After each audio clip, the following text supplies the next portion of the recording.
Halo siswa-siswa hebat dimanapun berada, senang sekali kita dapat belajar bersama pada kesempatan kali ini.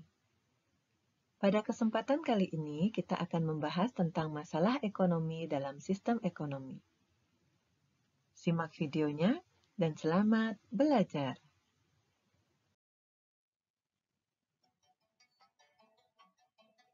Pada pertemuan sebelumnya, kita sudah membahas tentang ciri-ciri sistem ekonomi.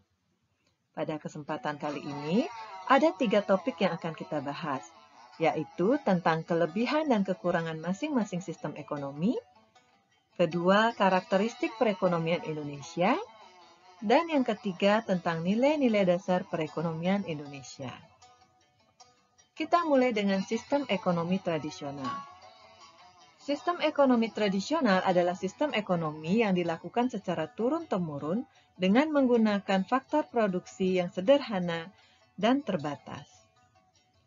Kelebihan sistem ekonomi tradisional adalah: pertama, adanya persaingan yang sehat di bidang ekonomi karena pada diri mereka terlekat rasa persaudaraan.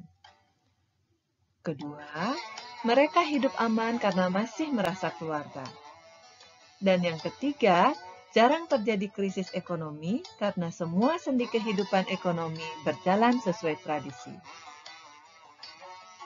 Sedangkan kekurangannya adalah: pertama, kurangnya efisiensi dan efektivitas karena bersifat tradisional. Kedua, tingkat kemakmuran rendah karena produktivitas rendah. Ketiga, kegiatan ekonomi dilakukan hanya untuk memenuhi kebutuhan dasar.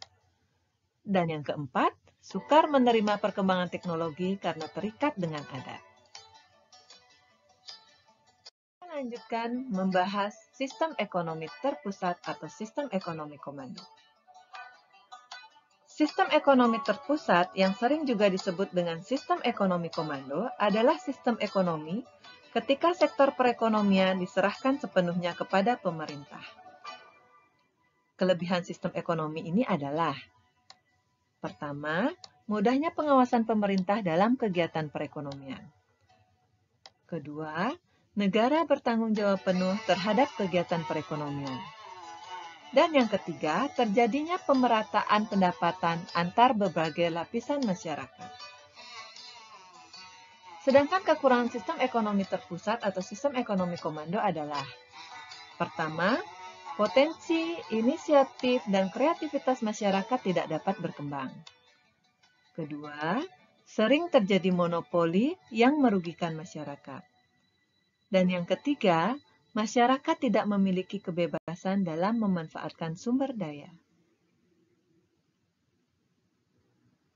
Lanjutkan dengan sistem ekonomi pasar atau sistem ekonomi liberal. Sistem ekonomi pasar atau yang lebih dikenal dengan sistem ekonomi liberal adalah sistem ekonomi ketika sektor perekonomian diserahkan sepenuhnya pada permintaan dan penawaran di masyarakat atau mekanisme pasar. Adapun kelebihan sistem ekonomi ini adalah: pertama, dapat meningkatkan efisiensi dan kualitas barang yang diproduksi. Kedua, terdorong untuk mengejar kemakmuran bagi dirinya sendiri.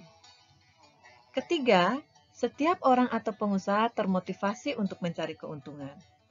Dan yang keempat, pemilihan sektor usaha disesuaikan dengan kemampuan. Sedangkan kekurangan dari sistem ekonomi pasar adalah: pertama, menimbulkan persaingan tidak sehat. Kedua, terdapat kesenjangan kaya dan miskin. Ketiga, menimbulkan monopoli. Keempat, terdapat eksploitasi sumber daya manusia. Dan yang kelima, pemanfaatan sumber daya alam sering tidak memperhatikan kelestarian lingkungan. Selanjutnya kita akan membahas tentang sistem ekonomi campuran.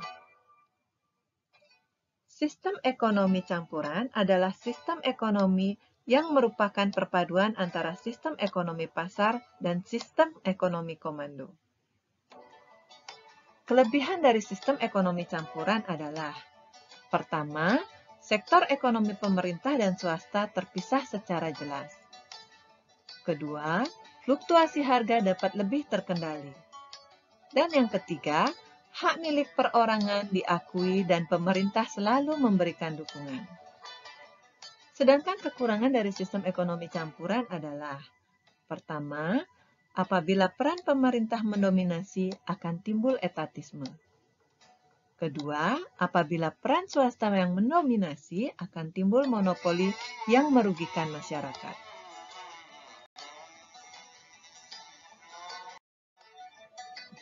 Selanjutnya kita akan membahas tentang sistem ekonomi Islam. Sistem ekonomi Islam adalah sistem ekonomi yang berdasarkan nilai-nilai Islam yang universal. Adapun kelebihan dari sistem ekonomi Islam adalah: pertama, menjunjung kebebasan individu. Kedua, mengakui hak individu terhadap harta. Ketiga, ketidaksamaan ekonomi dalam batas yang wajar. Keempat, adanya jaminan sosial. Kelima, distribusi kekayaan lebih merata. Dan yang keenam, adanya kesejahteraan individu dan masyarakat. Sedangkan kekurangan dari sistem ekonomi Islam adalah belum dikenal secara luas, yang disebabkan karena praktek ekonomi konvensional lebih dahulu dikenal. Bagaimana? Kalian sudah paham dengan kelebihan dan kekurangan masing-masing sistem ekonomi? Yuk kita lanjutkan dengan karakteristik perekonomian Indonesia.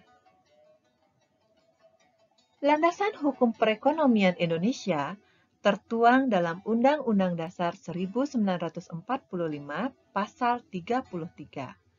Sekali lagi tertuang pada Undang-Undang Dasar 1945 Pasal 33. Ada 7 karakteristik perekonomian Indonesia. Pertama, kekeluargaan menjadi asas mendasar dalam demokrasi ekonomi Indonesia. Kedua, peran negara sangat penting dalam mengelola sumber daya ekonomi yang penting bagi masyarakat. Ketiga, kemakmuran masyarakat menjadi prioritas utama, bukan kemakmuran seseorang atau kelompok orang. Keempat, melarang adanya penguasaan sumber daya alam di tangan perseorangan atau pihak-pihak tertentu.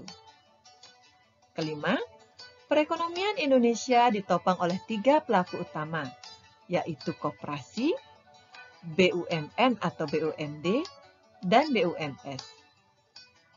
Keenam, jiwa dari pasal 33 Undang-Undang Dasar 1945 yang berlandaskan semangat sosial menempatkan penguasaan terhadap berbagai sumber daya untuk kepentingan publik, seperti sumber daya alam pada negara.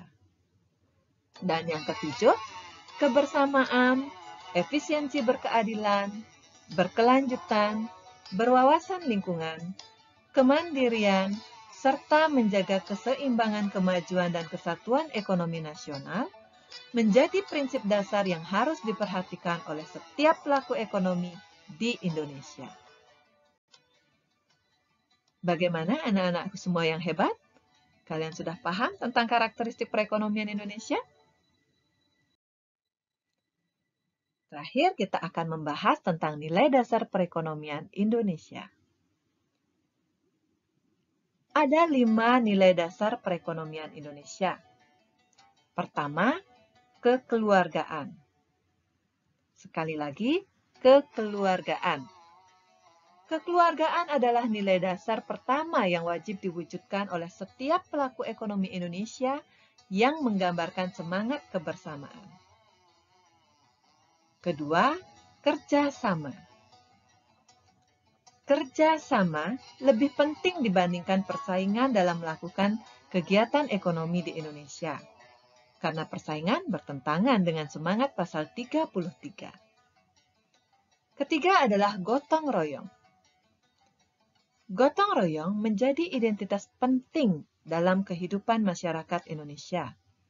Sekali lagi, gotong royong menjadi identitas penting dalam kehidupan masyarakat Indonesia, termasuk dalam melakukan kegiatan ekonomi sehingga manfaat dari bumi, air, dan kekayaan alam yang terkandung di dalamnya dapat dirasakan oleh seluruh rakyat Indonesia. Keempat adalah keadilan. Keadilan. Keadilan menjadi hal penting dalam setiap kegiatan ekonomi di Indonesia, sehingga setiap pelaku ekonomi dapat memperoleh bagian sesuai dengan prestasi kerjanya atau kontribusinya. Terakhir, yang kelima adalah kemandirian. Kemandirian menjadi nilai dasar yang mencerminkan ketidaktergantungan bangsa Indonesia kepada pelaku ekonomi asing. Sekali lagi, kemandirian menjadi nilai dasar yang mencerminkan ketidaktergantungan bangsa Indonesia kepada pelaku ekonomi asing.